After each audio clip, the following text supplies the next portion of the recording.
Today, my topic of discussion is about future, roadmap of future.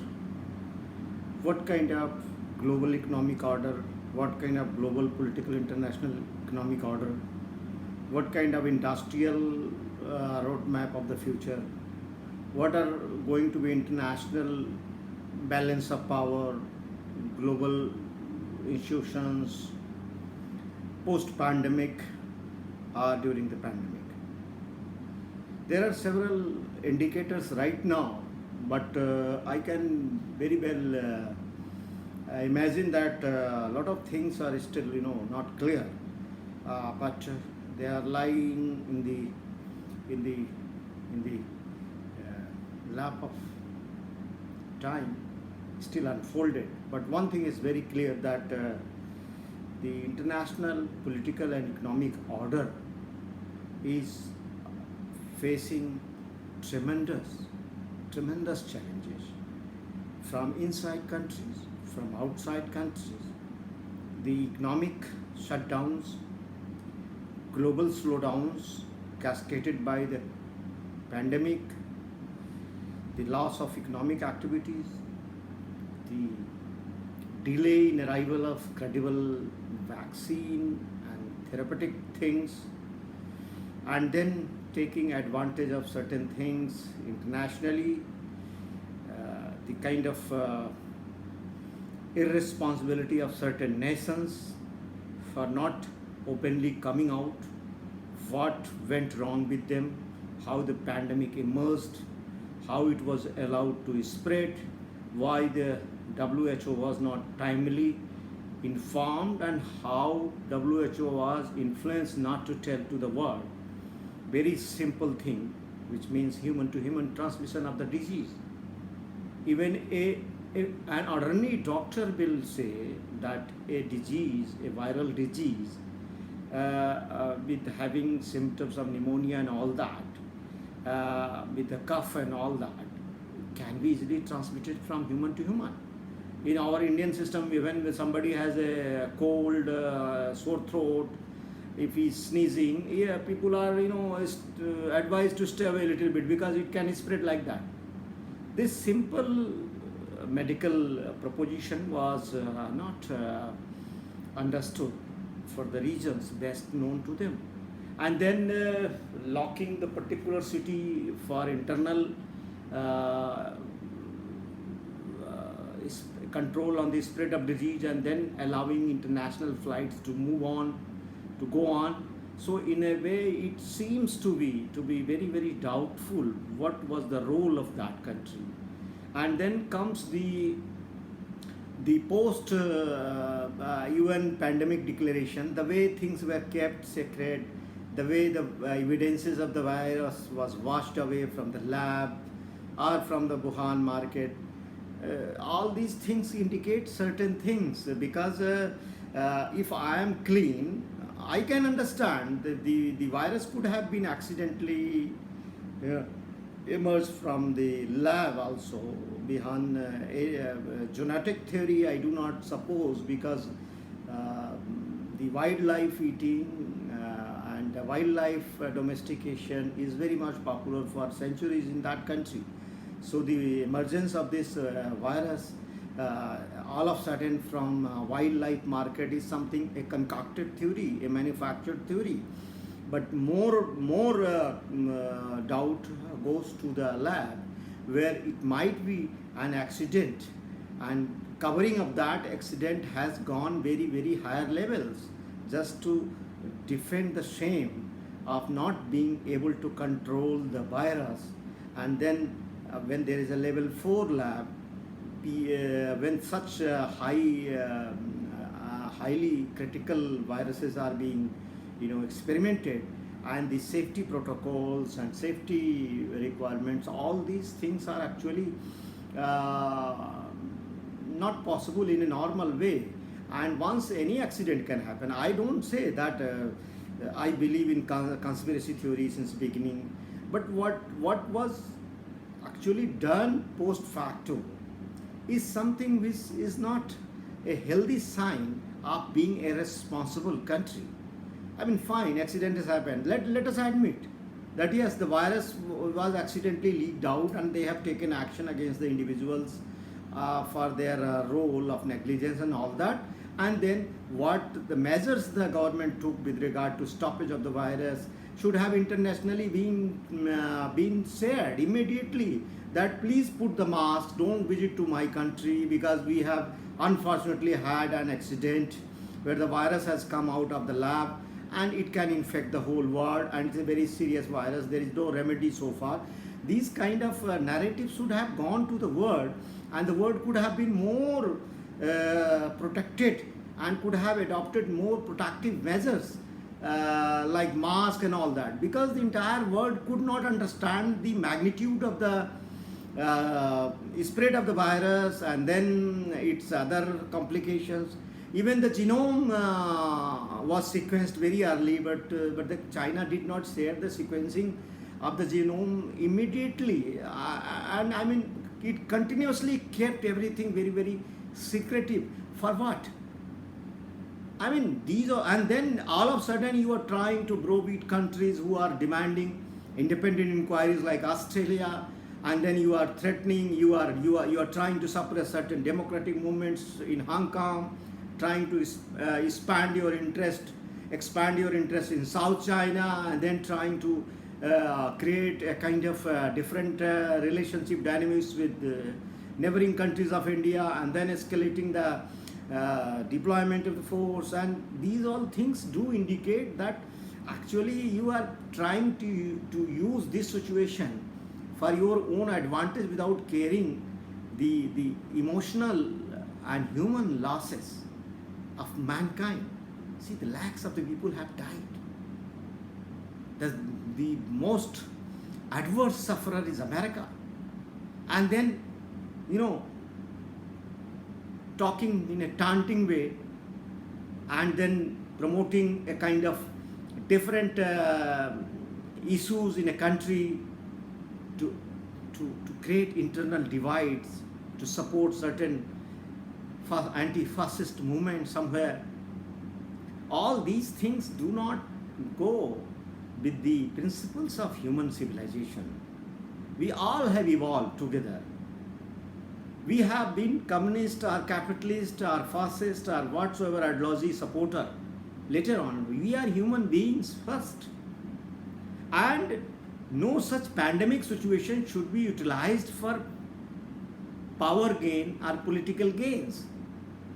World is sad. We all are sad for watching every second humans are losing lives which could have been saved. On the one hand, rather joining the solidarity, joining the international cooperation to fight with COVID, some countries are having this opportunity, are trying to have this opportunity as their expansionist goals actualized. Let me tell all of intellectuals of the world that there is a very simple saying, Satyameva Jayate. Truth is ultimate survival. And truth is what? Satyam Shivam Sundaram. Only truth is beautiful, and only what is true, beautiful, is actually God and in the interest of humanity. Ideological barriers have adversely impacted mankind so much, perhaps nothing. So this kind of political communism married with economic capitalism, having ambition of becoming the master of the world, is not an ideology even also. I love ideological principles, but it is not an ideology. The state is not withering away here. The state is trying to be a superpower. Where is the Marxism? You are crushing the aspirations of the people, democratic aspirations of the people. You are crushing the freedom of speech. You are making whistleblowers disappear from your society. You're not sharing your failures measures to control the virus. You are just thinking that because you are the master controller of the supply chain of economic activities of the world, being manufacturing hub, you have created enough wealth, enough liquidity. Now you are thinking that you can take on the world alone. Mr. X, understand, the entire weight of humanity is bigger than any superpower. Humanity has progressed like this. A lot of good and bigger kings have come and gone on the history of time, on the scale of time.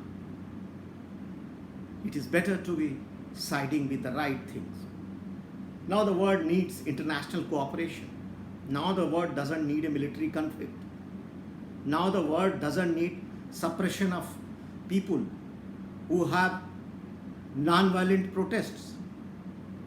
I do not support arson, loot, vandalism, violence on the street. Yes, streets are to be dominated. Law and order is to dominate lawlessness. Let the law and order should rule the anarchy. Anarchy is not the rule, it is exception. Nobody has right and license to loot or do arson on the streets in the name of some ideology or in the name of certain grievances. There are enough institutional, structural, functional safeguards to air those grievances in rightful forums. And moreover, when you have a democratic setup, you are not supposed to walk like vandals, and then you expect that I should be held, I should be handled democratically with velvet gloves. Mr. X, believe in the philosophy of non-violence. You have right to protest, you should, for a rightful cause. Racialism is not something which can be tolerated by anybody, anywhere, anytime. You have right to air grievances. Black lives do matter, will always matter, should always matter. So all lives should matter, all property should matter. Law, rule of law should also matter. It's not that one evil is to be taken to the other evil. I'm tracking too much to those issues, but what I'm seeing is that American elections are around the corner. The aspirations of China in South China Sea, role of China with Hong Kong, denial of independent inquiries, loss of lives in Europe, and demand for a very fair and transparent role of WHO. These all things are actually cascading anti-Chinese feelings in the humanity. Loss of tens of thousands of people in the United States is boiling American sentiments. And believe me, America is a knowledge power, medicine superpower, and still the military superpower of the world. It's still almost double of the Chinese economy. The technology king of the world, Europe and America, Japan. You just cannot take the simple advantage of pandemic and then try to show that let America should be involved in the racial riots, etc. We can and then bribe the media, pump some money institutions, to steal the technology, create anti-government stirs everywhere, and then create unrest everywhere, fund some political outfits, and then make sure that the governments are discredited and finally get a very, very favorable regimes. Sorry, it's very wishful thinking.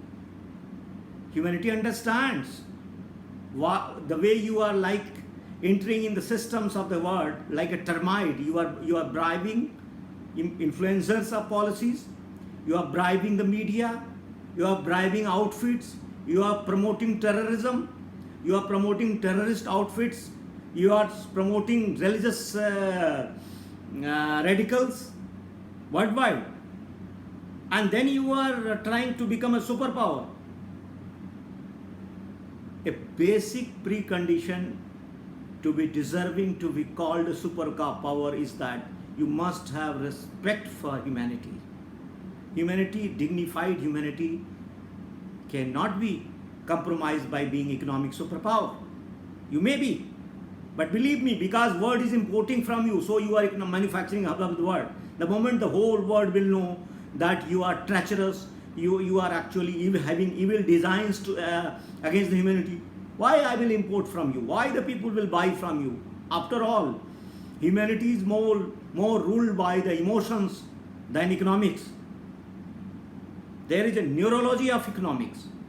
When the world will know that each and every product he or she is buying actually funding the China, which is a epitome of evil empire, is expanding in the world to have a global designs, and then that too being irresponsible, autocratic, repressive of human rights, repressive of human dignities, no one will buy your product.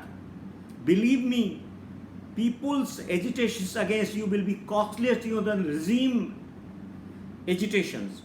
So what I can think is that because of these scenarios, the hatredness developing against China, because it is not showing the transparency, accountability, and responsibility to the sentiments of the globe with regard to narrating the sequences in which virus emerged and how the virus was handled. This anger, sorrowness of the world is going to influence the next decade of the economics, international economics. There may be alliances already D10, already G7 is being expanded. So Europe cannot go against democratic values. Europe cannot be supporter of China, which is a communist and against the human rights and against the free speech. If you think that you are very strong, why don't you open your society? Why don't you open Google, Facebook, YouTube? Let your people should interact with the global community at par. And then if you have a weight in your system, it will hold on. And that is the beauty of democracy. A democratic society doesn't want to have a bamboo curtain, an iron curtain. It's open society. Okay, come and criticize the government. Come and rebuke the government. Government is not going to be like, holding a bullet in his hand to shut your mouth. And that is the beauty of democracy. In democracy, rule of law is there, not rule of elite. Till his pleasure. As a student of political science, I always find that human history has always been shaped by good forces. Bad forces persisted for a while, but ultimately they were defeated by the good forces. So Satyameva Jayate. So what I believe that in the coming times, economic order may be like this. The global supply chain of production will be shifted to respective countries. Critical supply chain will not be allowed to be offshored. Countries will focus on their economic revivals because the job losses they have suffered because of manufacturing base shifted from these countries to other countries. They will try to regain them because they understand that the supply chain and the local manufacturing economy is critical for emergency situations like this. Many countries were helpless even for a mask and ventilators and PP kits because everything was being outsourced and imported from a country. Now every country understands the critical industrial supply chain and manufacturing activity must be within the boundaries of the country. Otherwise, it's like selling your sovereignty. You can be blackmailed. You will not have that independence because some country will be controlling the manufacturing base, supply chain can actually blackmail you. So even country like America has started thinking to control the supply chain. But there are certain tertiary activities which might be shifted from these countries which have otherwise gone to China, may be coming to other countries. As Mr. Parag Khanna says that American continent has huge supply of raw material, manpower in Brazil, Mexico. So some less technology items, hard manufacturing items may be shifted for needs of American continent in these American countries. Similarly, Europe may be, in general, may be having a critical supply chain of many things manufactured in the European boundaries. Similarly, Japan, Australia, all.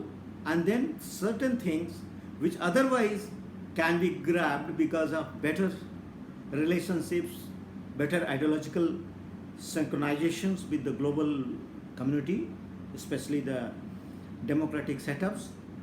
The countries like India, which is not dependent on only export oriented market, but internal market demand is too much to sustain the economy, will be actually benefited, because the moment India stops its imports from countries like China, the local demands will be met by local manufacturing sectors. And even if the global supply chain is not shifted to India, still the India's own supply chain demand ecosystem, if are well gelled in the Indian territory itself, the might of 140 crore people can run any manufacturing sector to the hilt. So I feel that the way the China is behaving, the Indian dependence on China will be gradually diminished, and India will like to create its own manufacturing and supply chain of activities, will be shifting to the friendly countries, and that will be the way India is going to emerge, and a global international economic order will be where the America led one, and exceptions and some, it's like role reversals, like the fascist regime of the Second World War, which were supporting the evil empire, or the Axis powers, will be having some limited base in some countries, having terrorist havens, will be led by an evil empire, Axis power, China, and then the US. But because South China being a hub of so many resources under the sea, oil and gas, China will try to capture that, and USA will not tolerate that. And in that process, I fully visualize that South China Sea expansion can be a trigger of global conflict. So this post-COVID, if China doesn't behave responsibly, if China tries to expand its designs in South China Sea aggressively, so there may be a situation of conflict straight away China with USA, and definitely countries like India will support USA and Australia too. Even if Europe doesn't join, Japan will equally be interested. So that is one flashpoint. So I now think that China is trying to trigger, instigate neighbors of India to engage India, and then on the boundaries, China is playing a hide and seek role. It is preferring to talk, but trying to escalate the army deployments, creating a very, very difficult situation for the governments. And then in the South China Sea, it has certain designs which otherwise was tolerated by Trump, because Trump was more focused to the American economy, but now he fully understands that American economic strength supported by its international superpower position is what America likes, what Americans like. And in that situation, now he is not going to tolerate the Chinese domination on Hong Kong or the South China Sea. Now Trump is going to have economic nationalism inside and American supremacy globally outside, where India is going to be the reliable political, strategic, economic power, and this is going to be the truth, and Japan will also join in that way. So my design is that, barring a few countries which has a different kind of internal problems or failed states, only failed states will join the Chinese friendship. Not a successful state will join the China, because China is inherently undemocratic, violator of human rights, violator of so many things. So Chinese system cannot be acceptable to a democratic society. Democratic cultures do not like that. China cannot amend itself until unless China goes the way Gorbachev led to USSR. It will take time, because affluence needs freedom. China cannot make its population affluent by inviting the global manufacturing hub, and then creating better per capita income, because the prosperity brings more demand for democracy. So this is a paradox which China will face sooner or later.